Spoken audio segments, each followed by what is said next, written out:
Assalamualaikum warahmatullahi wabarakatuh. Okey, kita masih lagi dalam bab 2 iaitu trend semasa dalam perniagaan di bawah topik 2.1. Okay, 2.1 iaitu peranan kerajaan dalam menangani isu-isu tempatan negara dan serantau. Okey, hari ini kita akan tengok subtopik dia iaitu 2.1.4 peranan kerajaan dari aspek ekonomi.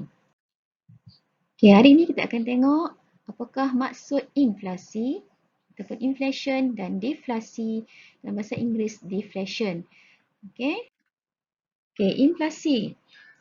Kamu boleh rujuk buku teks muka surat 83 dan modul sekiranya ada muka surat 41. Okay, inflasi ialah satu fenomena kenaikan harga barang dan perkhidmatan secara berterusan. Okay, berlaku disebabkan oleh peningkatan permintaan barang atau perkhidmatan berbanding dengan jumlah barang atau perkhidmatan yang terhad di pasaran. Maksudnya, permintaan untuk barang atau perkhidmatan tersebut adalah tinggi, meningkat dan ada ramai orang nak beli, perlukan barang tersebut. Tetapi jumlah barang ataupun perkhidmatan yang sedia ada di pasaran hanyalah sedikit ataupun terhad sahaja. Okey. Kenaikan kos pengeluaran barang dan perkhidmatan ini juga dikenali sebagai inflasi tolakan kos.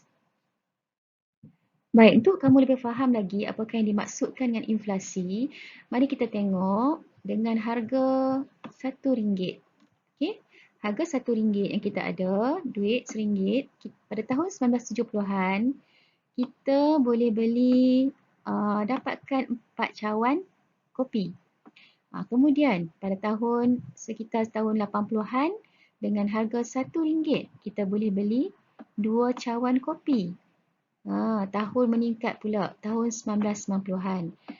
Hanya secawan kopi yang kita boleh dapat dengan nilai RM1. Tapi tengok sekarang macam mana tahun 2020, tahun 2019, tahun 2021 ada lagi tak kopi yang harga dia RM1? Untuk secawan tak ada dah kan, mungkin kita hanya dapat nilai dia dalam separuh cawan saja untuk RM1. Ini menunjukkan inflasi. Okey, macam mana pula kita tengok sini.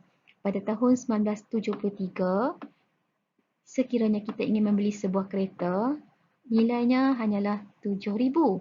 Tapi pada tahun 2010, nilai telah meningkat sebanyak RM43,000 untuk sebuah kereta. Jadi meningkat sebanyak 6 kali. Macam mana pula dengan rumah? Kalau nak beli rumah pada tahun 1973, nilai rumah yang ada di pasaran pada masa itu nilai dia RM50,000. Tapi pada tahun 2010 nilai telah melonjak naik kepada RM350,000. 7 kali ganda naik. Okey, macam mana pula dengan pendidikan? Sekiranya nak masuk universiti, macam mana dengan kos dia? Kos dia pada masa dahulu, tahun 73, kos dia dalam sekitar RM1,000, 1K. Kemudian, tahun 2010, kos dia untuk melanjutkan pelajaran dalam RM2,000. Telah naik 2 kali ganda. Ini menunjukkan kesan inflasi dalam kehidupan kita. Okay, boleh tengok lagi contoh untuk kita lebih kenali inflasi. Dengan RM50 yang kita ada pada masa dahulu, 1998, kita dapat beli sebanyak troli ni, penuh troli yang kita boleh beli. Penuh, sepenuh-penuhnya, boleh bubuh lagi. Tahun 1998 kamu tak lahir lagi, kan? Okay, banyak ni lah mak ayah kamu boleh beli. Kemudian tahun meningkat pada tahun 2005 dengan harga RM50 kita masih lagi boleh beli satu troli, tapi jumlah dia agak berkurang sikit lah, tak penuh, tak melimpah-limpah macam yang tahun 1998. Okey, kemudian sekarang tahun 2020 dengan harga RM50 kita hanya boleh beli dalam satu plastik saja, kadang-kadang satu plastik kecil saja.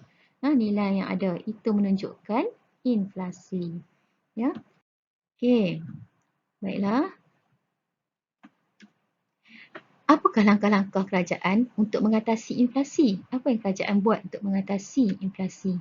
Okey, semua ada 5 langkah. Yang pertama, kerajaan akan mengawal kenaikan harga barang dan perkhidmatan. Yang ni maaf ini kenaikan, bukan kenakan. Ada I tertinggal kat sini. Mengawal kenaikan harga barang dan perkhidmatan. Jadi kerajaan akan kontrol. Kalau harga tu terlampau tinggi, kerajaan akan kontrol lah. Ada harga-harga setengah barang tu di bawah harga kawalan. Okay, yang kedua, memastikan kebajikan pengguna atau pelanggan sentiasa dilindungi dan dipelihara. Okay, akan make sure benda ni. Yang ketiga, kerajaan akan pastikan menangani masalah kenaikan kos sara hidup yang semakin meningkat dari semasa ke semasa. Okay, yang keempat, akan melaksanakan dasar pelaburan. Okay, 4 ni. Dan jika inflasi berlaku disebabkan oleh tolakan kos, maksudnya tolakan kos tadi, kos untuk satu barang tu atau perkhidmatan meningkat, jadi kerajaan dia akan berikan subsidi kepada pengeluar. Ya. Okey. Sekarang kita tengok ini secara ringkas je lah. Yang pertama, kerajaan meningkatkan kadar faedah. Kerajaan dapat mengurangkan tekanan permintaan terhadap barang atau perkhidmatan. Yang kedua, menggalakkan penduduk untuk menyimpan wang. Galakkan penduduk simpan wang lah. Itu dapat meningkatkan kadar faedah. Maksudnya bila kita simpan wang ataupun duit di bank, dia akan meningkatkan lagi kadar faedah. Yang ketiga, melalui peningkatan dalam kadar faedah. Kesannya permintaan akan jatuh dan harga akan kembali stabil. Harga tak akan naik lah. Jadi permintaan ni akan berkurang. Jadi kesan dia juga harga stabil. Dan yang kedua, selain daripada meningkatkan kadar faedah, yang pertama tadi, yang kedua dasar kerajaan. Apakah dasar kerajaan? Semua ada 5. Yang pertama akan memenuhi keperluan dan kehendak penduduk. Ya. Yang kedua, memberikan harga yang tidak terlalu tinggi. Make sure harga tak terlalu tinggi. Harga rumah, harga barang-barang, semua tak terlalu tinggi. Kalau terlalu tinggi, berlaku inflasi. Yang ketiga, menggalakkan pengguna beli produk tempatan. Jadi maksudnya orang penduduk Malaysia ni digalakkan untuk beli produk keluaran negara sendiri. Yang keempat, menggalakkan aktiviti ekspor ke luar negara. Sekiranya ada produk dalam negara, jadi galakkan untuk jual ke luar negara. Itu maksud ekspor. Ya. Yang kelima, mengenakan duty ekspor terhadap barang import. Cukai lah. Cukai dikenakan kepada barang-barang import. Jadi lebih mahal lagi, susah nak masuk lah dalam Malaysia. Okay. Seterusnya kita tengok yang kedua, deflasi. Tadi dah tengok inflasi, sekarang deflasi. Apakah maksud deflasi? Definisi dia ialah kejatuhan harga barang dan perkhidmatan secara berterusan. Okey, yang ni tadi inflasi harga naik, harga barang dan perkhidmatan naik secara berterusan. Sekarang dia terbalik pula. Kalau deflasi, kejatuhan harga barang dan perkhidmatan dia berterusan jatuh. Jadi bila jatuh secara berterusan, dia akan meningkat, akan menyebabkan apa? Kekurangan wang di pasaran. Wang akan kurang, kemudian kadar pengangguran meningkat. Orang tak ramai yang boleh kerja lah. Okey, punca. Kenapa berlaku deflasi? Apa faktor dia? Yang pertama, kerana permintaan jatuh. Permintaan jatuh sebab penduduk ni dia tak mampu nak beli barang atau perkhidmatan. Disebabkan itulah berlaku deflasi. Ya? Okey, ini punca deflasi yang pertama. Permintaan jatuh, penduduk tidak mampu beli barang di pasaran. Yang kedua, penduduk meramalkan harga barang dan perkhidmatan akan terus jatuh. Jadi penduduk takkan belilah, orang tak mau beli terus. Dia tangguh dulu pembelian tersebut. Dia tunggu konon-konon harga nak jatuh, jadi dia tunggu sampai harga murah baru dia nak beli. Jadi menyebabkan harga makin jatuh. Ya, okey. Sekarang tengok apa kesan dia. Kesan akan membantutkan aktiviti perniagaan. Sebab tak ada orang yang nak beli kan, mengurangkan pembelian, jadi aktiviti perniagaan terbantut. Yang kedua, penduduk akan hilang pekerjaan. Tak ada kerja, pengangguran. Yang ketiga, kuasa beli penduduk menurun. Okey. Okey, baik, sekarang kita akan tengok apakah peranan kerajaan dalam mengatasi masalah berkaitan dengan deflasi. Pertama, kerajaan akan menurunkan kadar cukai. Okey, dengan cara mengurangkan kadar cukai yang dibayar oleh pengguna. Dan cara ini dapat meningkatkan lagi pendapatan boleh guna penduduk. Okay, kesannya sekiranya cukai dikurangkan, pengguna boleh berbelanja seperti biasa.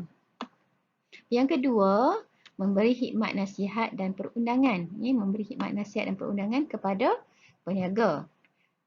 Apakah yang diberikan?